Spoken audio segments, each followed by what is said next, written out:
I can't connect to your Wi-Fi network. You can find setup instructions in the Help section of your Alexa app. Welcome to my internet. Hey guys, Shane here, Fugatech 3D printing. Time to do a vlog. Let's see what's going on around here.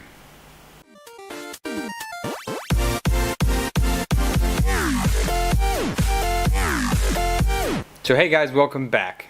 First things first, let's see what came in the mail this week. So first thing, I got a box from Casey's Wood Products. So I picked these things up because I needed them. And they are the, not old school, but the newer old school clothespin hangers. I did this mainly for the springs. I don't really need the clothespins, but I do need the springs. These springs are excellent use for 3D printing. So one of the things I found was a 3D printed toothpick gun that well, first off, they carved one of these, which was kind of cool. But then I found that people actually designed it, and it's on Thingiverse, which is excellent because I wanted to make one.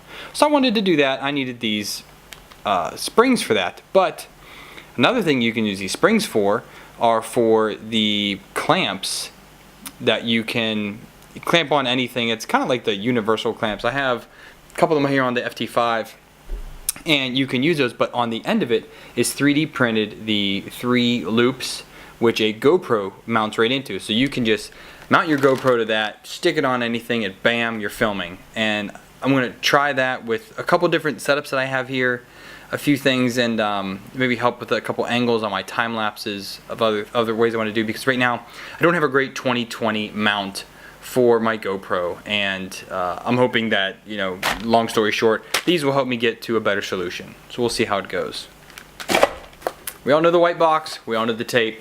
It's the maker box. This is the October maker box. Of course, it's now, you know, midway through November, but you know, mail takes quite a while to get to me, and I have it now at least, so I'm going to be doing some prints on this in the near future, and we'll have a video on that, of course. That's all that came in, so not too many things. A lot of Christmas presents are coming in, so got to get the kids ready. Or I got to start getting myself ready, I guess. I got a lot of things to build for them, and that's going to be taking up a lot of time here in about a few weeks, I guess. I need to start building things. We have this giant kitchen I have to build, so that's going to be fun. But let's talk about what's going on here. So here I am working still tirelessly on the fan shroud testing for the FT5 with the E3D Titan, E3D V6 with a volcano nozzle, and I have a lot of different setups, so the testing is going well. Some setups do really good, some do really bad, and you're actually going to be really surprised at how well the stock one, so on the stock fan shrouder, will do. So on the Fugatech's Google Drive, they have 2 fan shrouds, one for the standard, for the stock nozzle, and one for volcano nozzle. And the stock nozzle pretty much just blows the air at a slight angle down onto the hot end. So the hot end is here, and it blows right down onto it. Well, with the V6 volcano, the hot end's way down here, and here's the nozzle. So the nozzle actually points quite a bit down and puts the air almost on top of the print. Where a lot of the other fan shrouds, they point down at it, but they're coming at it from different angles and whatnot. But this is pretty much straight down, right on the back, and it follows the print head. It actually does super well for a lot of the prints. I'm quite amazed. But there are a few other of the shrouds that do well. There's a couple shrouds that do horrendously. So I don't know if you can see here, but I did have one epic failure, and this was a print with too high of a fan. And I have some prints with too low of fans that have some stringiness, not stringiness, but the drooping going on. And I have other prints that are stringy, which is telling me that either the filament was too hot, which is pretty much the key thing there when you have stringy. Normally you're printing too hot, but I know the temperature for this filament. But since it's not too hot, the fan is just blowing so hard, it's making strings on the prints. And some of the setups I saw that a lot on, some I saw minimal amount, but it was almost on every single one of them. So the fan shrouds that I'm testing at 100% should not be printed, should not be using 100%, I should say. They should not be set at 100%. They should be set much lower than that, because I'm actually forcing too much air down onto it. And they're bridging just fine with the air that there is, and I'm sure I can put it down to 50%, but because the air on some of these shrouds is so concentrated down onto that nozzle, it's actually blowing the filament away, you know, in a sense. So I have to look at that more and, you know, do a little bit more testing to see how they turn out. So I have a lot more printing to do with that. So you guys remember Squirtle from last week's episode, so I printed him with Inland's PLA. This is more of their translucent blue, and it was a great print, and I love printing these large Pokemon. So of course I have to keep going, and I print out a giant Charmander. So this is with Fun Flag's red PLA, which is actually a fantastic filament. I could not wait to the review. I had to show this to you guys.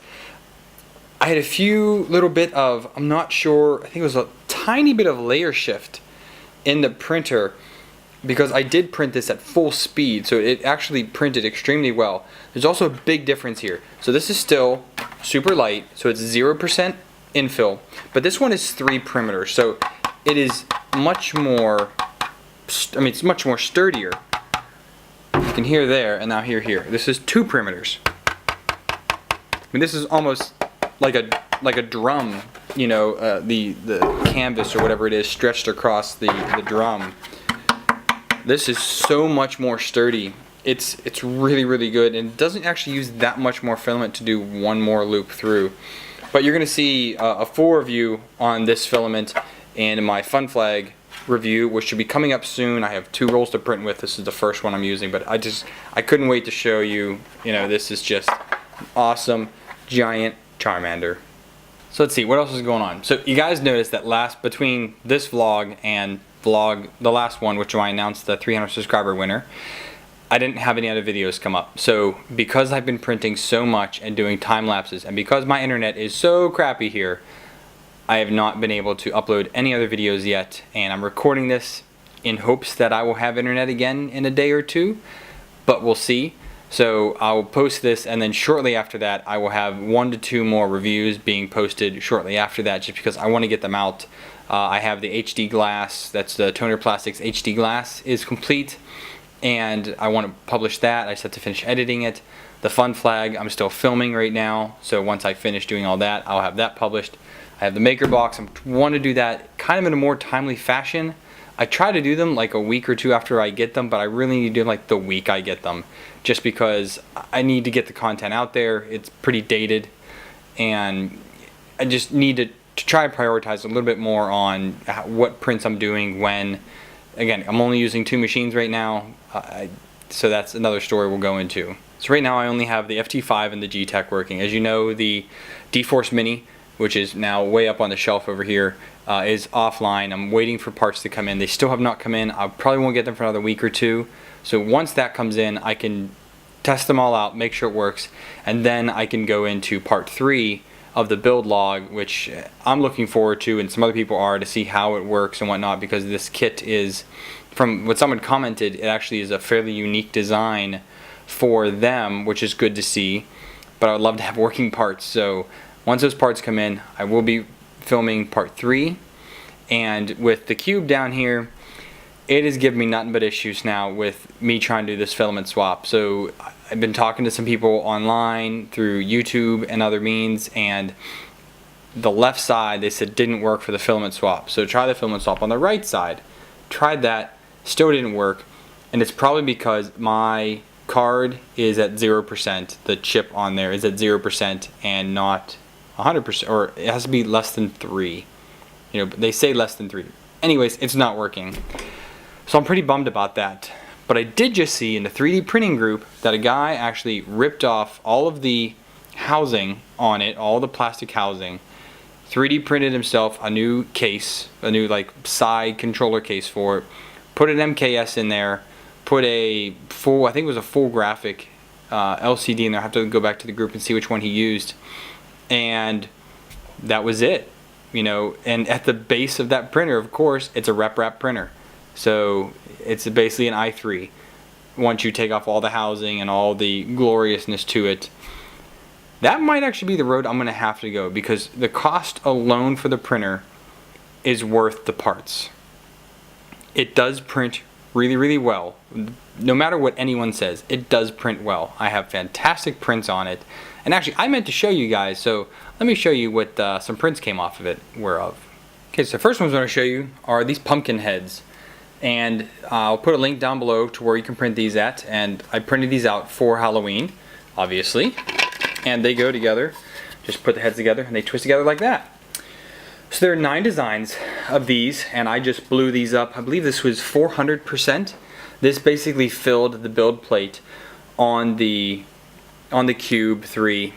There's no, like, in Simplify 3D, which I found out just a few weeks ago, there's a setting where you can just say maximum build size, and it's done. And normally I just scale it until it doesn't fit anymore, and then I bring it back a little bit, and I go from there. But these came out really well. Obviously this is orange, and you know orange didn't come with my printer. I have the red and the green. This was how I had the filament going when I was doing the swap of the cartridges until my cartridge finally ran out. But I had quite a lot of prints come off of it before that, and these prints were both 14 hours each, and one each. They print like so. But the only issue I really had was stringing with the this is the Fugatech orange PLA, which I had okay results using the G-Tech Persa i3 and the Fugatech FT5. I had okay results with that. Some prints were good, some prints kept falling off, but with Print Bite I'm sure it would stick, and I plan on doing a little more testing with that. But either way, this is just a cold build plate with glue. These printed out perfectly. There are no blemishes anywhere on it, no layer shifts. Again, there's the stringing, which means it just printed it too hot. And also the Cube 3 has a very poor way of moving the build head with their firmware. It's very inefficient in my opinion, but more on that when the review comes out. I also printed up an orange Benchy, which came out pretty doggone nice. And this was using their finest setting, which was a 0.1 layer height, and it's using their strongest infill, which is the honeycomb. And I'm sorry, it's a 0.7, not a 0.1. It's 0.2 for the coarse and 0.7 for their fine. This is super smooth. You can still see some of the glue on the bottom. It's hard to tell, but you can still see glue on there. I have to zoom in.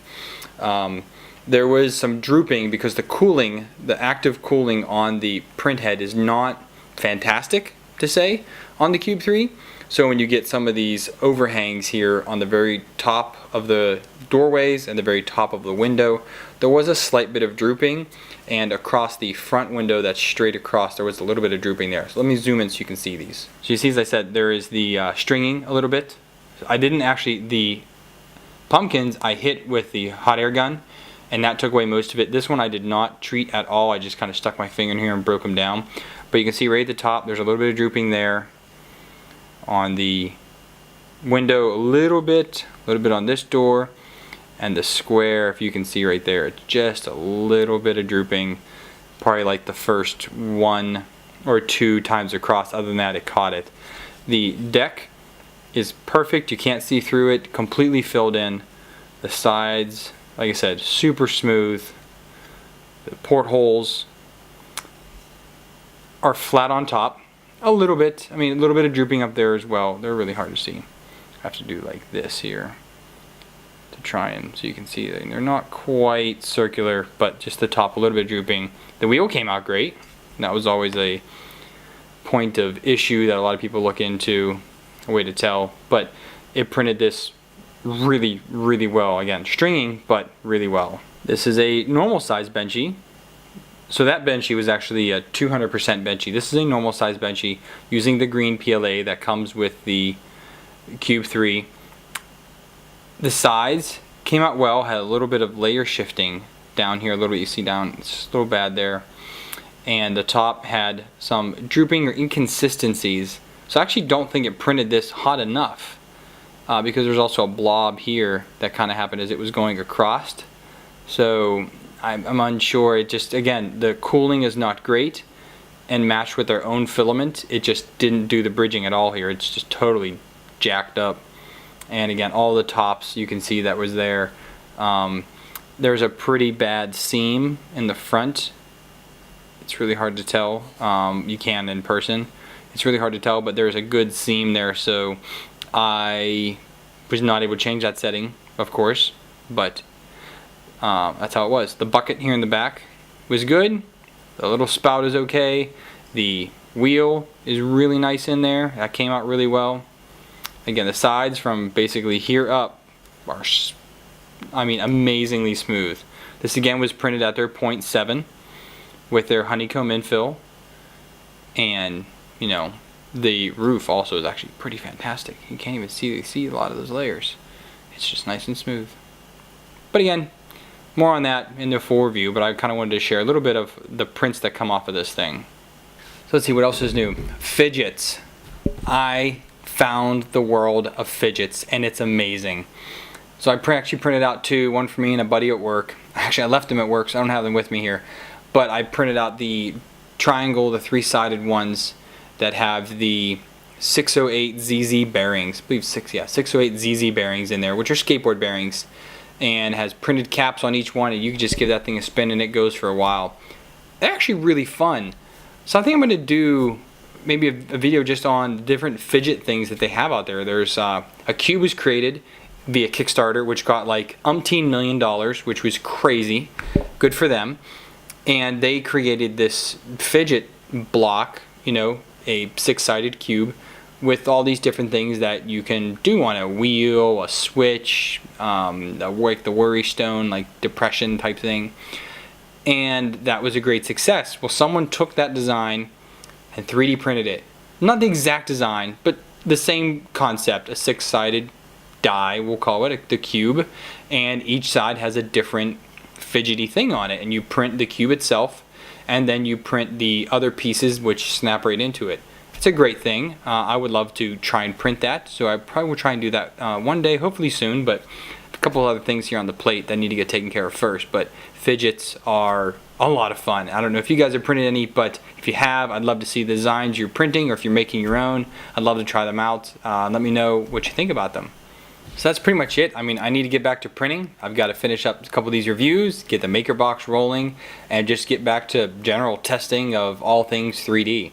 So if you guys like this video, hit the like button. If you didn't, hit the dislike button. You know what to do. Leave a comment down below why you didn't.